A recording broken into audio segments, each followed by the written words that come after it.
Welcome to Wealth Wiz, your money magic show. Get ready for an exciting video jam-packed with financial tips and tricks to reach your money goals. Hit the subscribe button and let's embark on this enchanting journey to boost your financial wisdom and make savvy decisions. In this video, we're going to dive deep into the fascinating world of stock market investment for beginners in 2023. There's one key lesson we can draw from 2022. It's that the market can be a roller coaster ride, and those who lack knowledge got burned the hardest. So the first and most crucial lesson is this: never embark on an investment journey without arming yourself with the right education. But just because 2022 was a turbulent year, don't let it discourage you. Throughout the history of the stock market, there have been plenty of downturns, but the overall long-term trajectory has always been upward. The stock market, alongside real estate, has been one of the two best places to grow your money over time. Now, let's tackle some of the burning questions beginners often have. 1. Where do you start? You might be thinking, I want to invest, but how on earth do I start? Well, it's not as daunting as it might seem. You don't need to be a millionaire to enter the world of stocks. In fact, the stock market is accessible to everyday people. You can buy a share in the company for as little as $80 at Disney, $55 at Coca-Cola, $175 at Apple. The stock market is remarkably affordable, even if you're on a budget. 2. Find a stockbroker. To get your foot in the door, you'll need to sign up with a brokerage company. No, you don't need to hire a fancy Wall Street broker. In today's digital age, there are plenty of user-friendly online brokerage platforms. If you're starting and want a cost-effective option, Robinhood and Webull are popular choices. They offer commission-free trading. If you have a bit more capital and want a more established platform, consider firms like Charles Schwab, Fidelity, or TD Ameritrade. Signing up for these platforms is straightforward, especially if you're in the USA. 3. Basic stockbroker mechanics. Once you have a stockbroker, familiarize yourself with some essential terms. Start with the ticker symbol. It's like a stock's nickname, making it easy to find a stock you want. For example, Amazon's ticker symbol is AMZN, Microsoft's is MSFT, and Disney's is DIS. When it comes to buying or selling stock, we have two main options: market orders and limit orders. A market order means you'll buy or sell a stock at the current best available price. It guarantees execution, but not the price. On the other hand, a limit order lets you set a specific price at which you want to buy or sell a stock. This offers more control over the price, but may not guarantee execution if the market doesn't reach your specified price. 4. Investment strategies. So you've got your brokerage account and you're ready to dive into the market. But how do you decide where to invest your hard-earned money? Here are 5 investment strategies to consider. Value investing. This is the favorite strategy of legends like Warren Buffett and Charlie Munger. It involves seeking undervalued stocks, companies whose intrinsic value is higher than their current market price. The key is to understand the business, identify competitive advantages, assess the management's integrity and talent, and ensure you're paying a reasonable price. Dividend investing. If you're looking for consistent income, dividend investing is the way to go. Companies that pay dividends distribute a portion of their profits to shareholders regularly. Look for businesses with history of increasing dividends, like dividend aristocrats and kings. Passive investing. The strategy involves buying index funds or exchange-traded funds, EFTs, rather than individual stocks.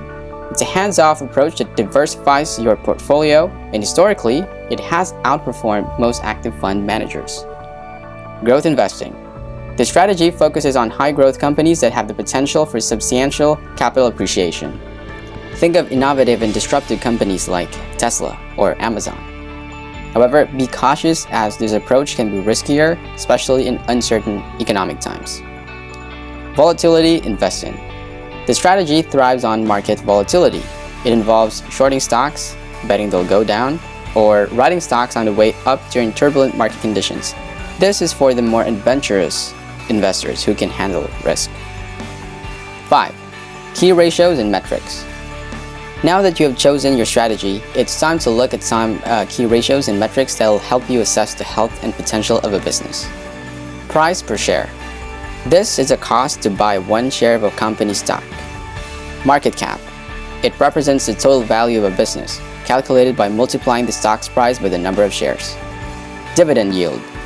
This ratio shows the annual dividend payment as a percentage of a stock's price. PE, or price to earnings ratio. It compares the stock's price to its earnings per share. A lower PE ratio suggests the stock may be undervalued. Price to book, or PB value. This ratio compares the stock's price to its book value, which is the value of the company's assets minus its liabilities. Return on equity, or ROE. It measures how effectively a company generates profits on shareholders' equity. PEG, price/earnings to growth ratio. This ratio factors in earnings growth to the PE ratio, helping assess the stock's value relative to its growth potential. Revenue and earnings. Keep an eye on a company's revenue and earnings growth, as these are crucial indicators of its financial health. By understanding these ratios and metrics, you'll be better equipped to make informed investment decisions. A big shout out to our fantastic subscribers. Your support keeps the money magic alive. If you haven't joined the party yet, click subscribe now. You'll become part of our growing squad of money enthusiasts dedicated to securing their financial future. Ready to dive back into the video? 6. Sectors to invest in.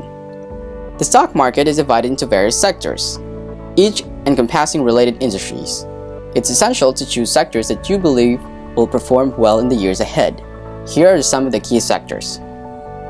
Technology includes companies like Apple, Microsoft, and Nvidia. Financial. This includes banks like JP Morgan and insurance companies like AIG. Communication services. House giants like Google, now part of Meta, and T-Mobile. Consumer cyclical. Encompasses companies like Amazon, Tesla, and McDonald's. Consumer defensive includes businesses like Walmart and Costco, which provide essential goods. Healthcare is dominated by companies involved in the medical and pharmaceutical industries. Industrials, companies that aid in manufacturing, shipping, and product productions, such as Boeing. Real estate deals with both commercial and residential properties. Energy involves oil and gas companies. Basic materials, companies working with raw materials for manufacturing. And utility, it includes electricity and water supply companies. Select sectors that align with your understanding and vision for the future. These choices will form the basis of your investment portfolio. 7. How to study businesses. Before you invest in a company stock, it is imperative to understand the business you are buying into. Start by researching how the business generates revenue and profits. For example, Apple makes money from iPhone sales, Macs, wearables, and services like Apple TV, iCloud, and Apple Pay. Also consider consumer behavior and market trends. What are people buying, and which businesses are benefiting from these trends? Be a savvy investor who understand the dynamics of the business world. 8. Risk management. Managing risk is a critical part of stock market investing. Diversify your portfolio by owning stocks from various sectors and industries. If one sector faces headwinds, others may thrive. Don't put all your eggs in one basket. Set a budget for your investments. Never invest money you cannot afford to lose. The stock market comes with risks, and there are no guarantees. 9. Emotional control. As a stock market investor, you must control your emotions. The market can be highly emotional, leading to impulsive decisions. Don't let greed or fear drive your investment choices. Create a plan, stick to it, and don't make decisions based on short-term market swings. And lastly, 10. Keep learning. The stock market is ever evolving, and the best investors never stop learning. Continue to educate yourself by reading books, watching videos, and following financial news. Take courses or attend seminars if you can. The more you learn, the better equipped you'll be to navigate the markets successfully. Remember, investing in stocks can be a fantastic way to build wealth over time. But it's not a get-rich-quick scheme. Be patient, diligent, and informed. Whether you're in it for the long haul or exploring short-term trading, the lessons in this video will help you on your journey to become a successful stock market investor in 2023 and beyond. Good luck! We're thrilled you're here today. If you enjoyed what you saw, show us some love by hitting that like button and becoming a part of our exclusive club. Subscribing ensures you won't miss any of our future knowledge-packed videos. Oh, and don't keep this money treasure to yourself. Share it with your friends and your colleagues. Let's team up for a rock-solid financial future.